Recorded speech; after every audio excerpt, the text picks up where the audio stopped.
अबू बकर रज़ियल्लाहु अन्हु की खिलाफत में मुसलमानों ने उनके जनरल खालिद बिन वलीद की लीडरशिप में पर्शियन एम्पायर के बहुत ही इम्पोर्टेंट प्रोविंसेस को फतह कर लिया था। लेकिन पर्शियन एम्पायर का बादशाह अब तक मुसलमानों को एक सीरियस थ्रेट नहीं समझ रहा था। लेकिन ईरान के सूबे कुवैत और इराक के साउथ को फतह करने के बाद अब खालिद बिन वलीद और पर्शियन एम्पायर की कैपिटल टेसिफोन के दरमियान इतना फासला नहीं था। मुसलमान पर्शियन एम्पायर की पहली फौज को वलाजा में हराने के बाद पर्शियन एम्पायर के इम्पोर्टेंट प्रोविंस इराक की सेंटर सिटी अल हिरा की तरफ बहुत तेजी से बढ़ने लगे। इसीलिए पर्शियन बादशाह ने दूसरी फौज को मुसलमानों को रोकने के लिए इसी सिटी की तरफ रवाना किया और आखिर उलैस के मकाम पर ये दोनों आर्मीज एक दूसरे के सामने आए और यहाँ जो जंग हुई वो वाहिद जंग है जिसके बारे में खालिद बिन वलीद ने फरमाया था कि मैंने जंग मुता में रोमन एम्पायर के खिलाफ 9 तलवारें तोड़ी थी, लेकिन मैंने जिंदगी में कभी भी उलैस के फौज जैसी कोई फौज नहीं देखी। खालिद बिन वलीद जंग से ज्यादा अपने दुश्मनों के माइंड और मोराल से लड़ते और दुश्मनों के मोराल को तोड़ने के लिए हमेशा जंग से पहले उस फौज के जनरल को अकेले लड़ने का चैलेंज देते और फिर उसे मारकर दुश्मनों की फौज का मोराल बिल्कुल तोड़ देते और इस बात का पर्शियन फौज के जनरल को बहुत अच्छी तरह पता था। इसीलिए उन्होंने जंग से पहले रात को 12 लोग जमीन के अंदर मिट्टी में छुपा दिए। अगले दिन ऑफ कोर्स खालिद बिन वलीद ने उस जनरल को लड़ने का चैलेंज दिया। उनका जनरल अकेले फौज से इस साइड से आ गया है और कहा वहां नहीं यहाँ लड़ेंगे। खालिद बिन वलीद भी वहां गए और लड़ाई शुरू हुई। जैसे ही उन्होंने लड़ना शुरू किया अचानक जमीन से वही 12 लोग बाहर आए और खालिद बिन वलीद पर हमला कर दिया। The 12 men jump up. एक तरफ 13 लोग और दूसरी तरफ सिर्फ एक, लेकिन सिर्फ एक और मुसलमान की मदद से वही हुआ जो होना था। खालिद बिन वलीद ने इन सारों को खत्म कर दिया। And the 2 men murder the 13 Persians. And then they destroy the Persian army.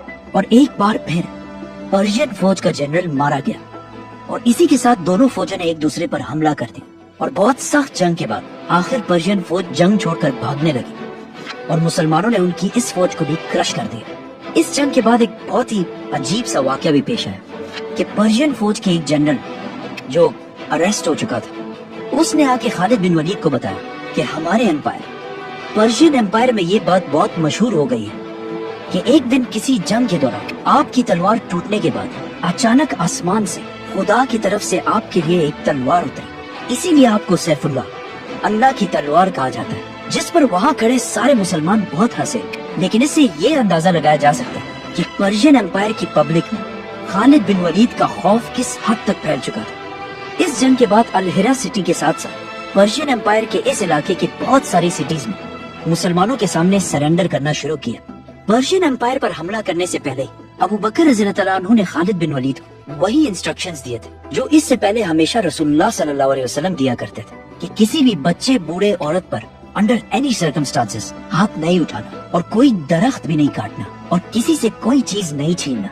इन्हीं प्रिंसिपल्स को सामने रखकर खालिद बिन वलीद ने पर्शियन एम्पायर की इन सारे इलाकों को फतह करने के बाद उस इलाके की सारी प्रॉपर्टीज वहाँ के लोकल आवाम को वापस कर दी और इंसाफ, जस्टिस का एक जबरदस्त निजाम बनाया जिसमें उन्होंने सारों के सामने पर्शियन एम्पायर के ताकतवर लोगों को आम लोगों की तरह सजाएं दी और सूद का निजाम भी खत्म कर दिया। मतलब खालिद बिन वलीद जैसे ही किसी सिटी को फतह करते उस सिटी की इकोनॉमी खराब होने के बजाय और स्ट्रॉन्ग होने लगती और खालिद बिन वलीद ने अपनी फौज को स्ट्रॉन्ग करने के लिए जो टैक्स जजिया यहाँ की आवाम पर लगाया वो उस टैक्स से बहुत कम है जो इससे पहले यहाँ की आवाम पर्शियन बादशाह को भेजा करती है। ये सब देखकर पर्शियन आवाम बहुत हैरान थी। इसीलिए जो सिटीज इससे पहले मुसलमानों से आखिरी दम तक लड़ती है आहिस्ता आहिस्ता सिर्फ थोड़ी सी लड़ाई के बाद मुसलमानों के सामने सरेंडर करने लगे और जिजिया टैक्स खुशी से देने लगे। अब खिलाफत राशिदा पर्शियन एम्पायर से इस सारे इलाके को फतह कर चुके हैं। यहाँ तक मुसलमान साल 633 के जुलाई के महीने में पहुंचे और जुलाई से लेकर सितंबर तक अगले 3 महीने तक मुसलमानों और पर्शियंस के दरमियान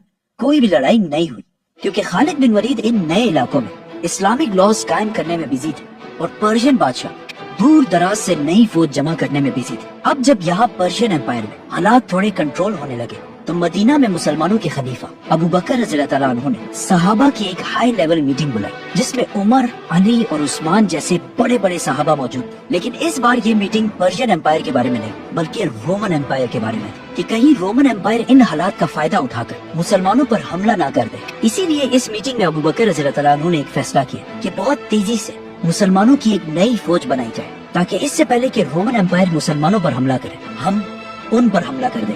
सहाबा अबू बकर रज़ियल्लाहु तआला अन्हु के इस मिशन को लेकर पूरे अरब में फैल गए और मुसलमानों के लिए एक नई फौज बनाने लगे। जिसके बाद कुछ ही अरसे में मदीना में वॉलंटियर्स की एक नई फौज बिल्कुल रेडी हो गई। लेकिन अबू बकर रज़ियल्लाहु तआला अन्हु ने इस फौज को रोमन एम्पायर की तरफ जाने से पहले 4 ग्रुप्स में डिवाइड कर दिया, जिनके लीडर्स उन्होंने अम्र इब्न आस, अबू उबैदा, शुरापील और यजीद को बनाया। वो वाला यजीद नहीं, यजीद बिन अबू सुफियान। लेकिन इन फौजों को 4 ग्रुप्स में डिवाइड करने की जरूरत क्या थी? ये इसलिए क्योंकि रोमन्स की फौज मुसलमानों से बहुत ज्यादा थी और इनसे एक साथ लड़ना इम्पॉसिबल था। तो इन्हें इसलिए डिवाइड किया गया ताकि रोमन्स भी अपनी आर्मी को डिवाइड कर दें। मुसलमानों की ये चारों आर्मीज रोमन एम्पायर में इस तरह दाखिल हो कि अगर इनमें से एक को भी कोई इमरजेंसी पेश आए तो बाकी सारे उसकी मदद के लिए फुल स्पीड पहुंच सके। इसी तरह ये फौज रोमन एम्पायर में आहिस्ता आहिस्ता आगे बढ़ने लगी। उधर पर्शियन एम्पायर में जहाँ पिछले 3 महीने से कोई लड़ाई नहीं हुई थी, उस टाइम को भी खालिद बिन वलीद ने वेस्ट करने के बजाय वो एक छोटी सी फौज इराक से लेकर वापस अरब की तरफ गए, जहाँ अब भी अबू बकर रज़ियल्लाहु तआला अन्हु की खिलाफत के खिलाफ एक छोटा सा ग्रुप लड़ रहा था। तो खालिद बिन वलीद ने जाकर उन्हें खत्म कर दिया और फिर बहुत तेजी से वापस इराक की तरफ आए। जैसे ही पर्शियन बादशाह को पता चला कि खालिद बिन वलीद इराक को छोड़कर वापस अरब की तरफ चले गए, तो उन्होंने 25-25 हजार की 3 नए आर्मीज को तैयार करके मुसलमानों की तरफ रवाना किया। और सारे मुसलमानों को पता था कि इन तीनों आर्मीज को एक साथ हराना इम्पॉसिबल है। तो खालिद बिन वलीद ने अपने जनरल्स की एक मीटिंग बुलाई और अब जो प्लानिंग खालिद बिन वलीद ने की, इसी प्लानिंग की वजह से उन्हें दुनिया के सबसे बड़े जनरल्स में से एक माना जाता है। मीटिंग में मुसलमानों को पता चला कि इन तीनों फौजों को एक एक करके हराया नहीं जा सकता, क्योंकि जैसे ही मुसलमान उनकी तरफ रवाना हो, पर्शियंस की ये तीनों फौजें एक साथ मिलकर 75,000 की एक बहुत बड़ी फौज बना लेंगी। इसीलिए खालिद बिन वलीद और उनके जनरल्स ने अपने जासूसों की मदद से ये कैलकुलेट करना शुरू किया कि आज से 2 हफ्ते बाद ईरान की ये तीनों फौजें एग्जैक्टली कौन सी जगह पर होंगी। जिसके बाद खालिद बिन वलीद ने अपनी आर्मी को 3 ग्रुप्स में डिवाइड किया, जिनमें से एक को अपने पास रखा, दूसरे को काका बिन आमिर के पास और तीसरा अबू लैला के पास। इन तीनों जनरल्स के पास 5-5 हजार मुसलमानों की फौज थी।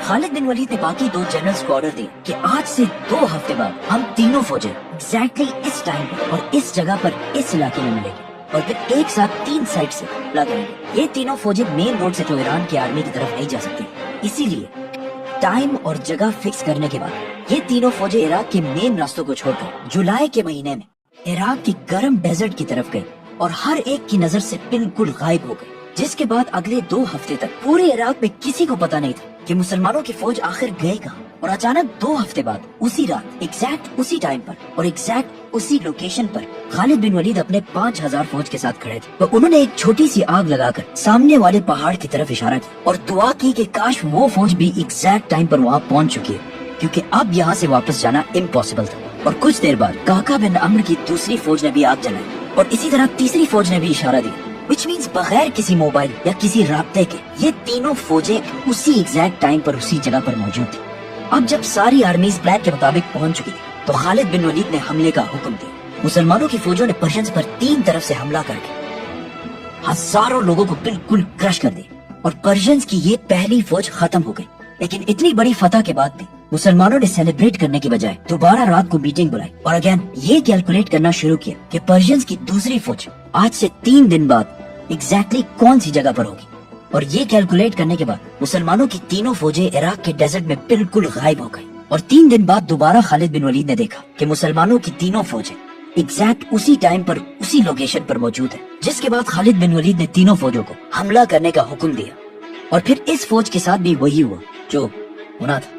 और इस तरह पर्शियंस की दूसरी फौज भी खत्म हो गई। और अगेन खालिद बिन वलीद ने जनरल्स की दोबारा मीटिंग बुलाई। सारों ने फिर से तीसरी फौज की कैलकुलेशन की और एक बार फिर मुसलमानों की ये तीनों फौजें डेजर्ट में बिल्कुल गायब हो गई और इस तरह मुसलमानों ने तीसरी फौज को भी खत्म कर दी। अब यहाँ पे एक बहुत बड़ा मसला ये हुआ कि खालिद बिन वलीद जब तीसरी फौज को क्रश कर रहे थे, उस फौज के दरमियान कुछ नए मुसलमान भी थे जो इस जंग में सारे मारे गए। इस बात की खबर जब मुसलमानों की कैपिटल मदीना पहुंची तो हजरत उमर रज़ी अल्लाह अन्हु खालिद बिन वलीद पर बहुत गुस्सा हुए। लेकिन हजरत उमर रज़ी अल्लाह अन्हु के खलीफा बनने के बाद इस इंसिडेंट और कुछ और इंसिडेंट्स की वजह से खालिद बिन वलीद जैसे अजीम जनरल को उनकी पोजीशन से हटा दिया, जिसे हम एक्सप्लेन करेंगे तो सब्सक्राइब। इन फौजों को खत्म करने के बाद मुसलमान सीधा फिराज की तरफ रवाना हुए। ये सिटी बहुत ही इंपॉर्टेंट थी क्योंकि ये दोनों सुपर पावर्स रोमन और पर्शियन एम्पायर के बिल्कुल सेंटर में बॉर्डर सिटी थी। और मसला ये था कि यहाँ पर पर्शियंस और रोमन्स दोनों की बहुत बड़ी फौज आबाद थी। ये उसी तरह का इलाका था जिस तरह आज पाकिस्तान और इंडिया के दरमियान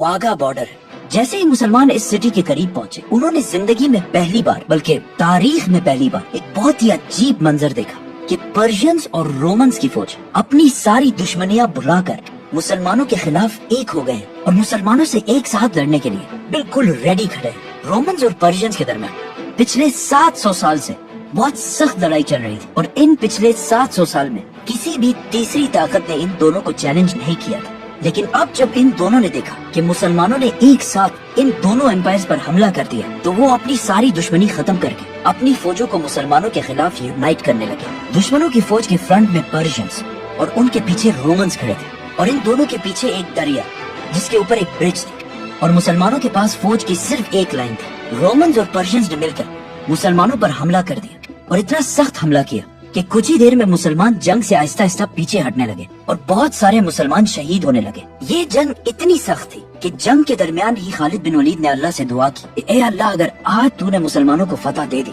तो मैं किसी भी और जंग से पहले मक्का जाकर हज करूंगा, क्योंकि ये जंग ऐसी हालत तक पहुंच चुकी थी कि यहाँ से निकलना इम्पॉसिबल था।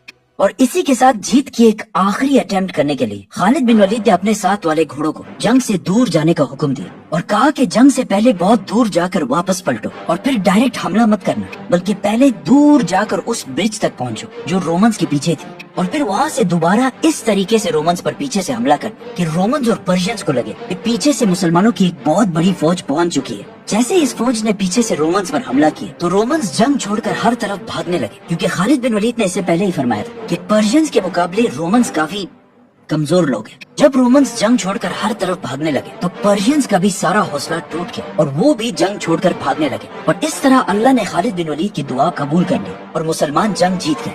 लेकिन अब खालिद बिन वलीद को भी अपना वादा पूरा करना था, इसीलिए उन्होंने अपनी फौज को इस सिटी से वापस अल हिरा सिटी की तरफ जाने का हुक्म दिया और खुद इस फौज के बिल्कुल पीछे चलने लगे। जैसे ये फौज थोड़ी आगे चली गई, खालिद बिन वलीद बगैर किसी को बताए सिर्फ कुछ और साथियों के साथ इराक के डेजर्ट की तरफ से फुल स्पीड मक्का की तरफ जाने लगे, क्योंकि ये दिन बिल्कुल हज के दिन थे। रास्ते में खालिद बिन वलीद बहुत ही कम आराम और बहुत ही कम खाने के साथ फुल स्पीड मक्का पहुंचे और मक्का पहुंचते ही अपना चेहरा छुपाकर हज करके वापस घोड़े पर चले और सीधा वापस इराक की तरफ चलने लगे। जैसे ही वो वापस इराक पहुंचे, उन्होंने देखा कि मुसलमानों की फौज अब उस सिटी पहुंच रही है और इस तरह बगैर किसी को पता चले खालिद बिन वलीद ने अपना वादा भी पूरा कर लिया। लेकिन अबू बकर रज़ियल्लाहु अन्हु की इंटेलिजेंस एजेंसी बहुत ही ज्यादा स्ट्रॉन्ग थी और उन्हें कुछ ही दिनों में खालिद बिन वलीद के सीक्रेट हज का पता चल गया और उन्होंने खालिद बिन वलीद को लेटर भेजा कि बगैर पूछे आइंदा ऐसा कभी भी नहीं करना। अब मुसलमानों की इस एम्पायर खिलाफत राशिदा के बॉर्डर्स बहुत फैल चुके थे और एक साथ मुसलमान दो बड़े सुपर पावर्स के साथ लड़ रहे थे और ये सारी प्लानिंग मदीना जैसी एक छोटी सी सिटी से हो रही थी।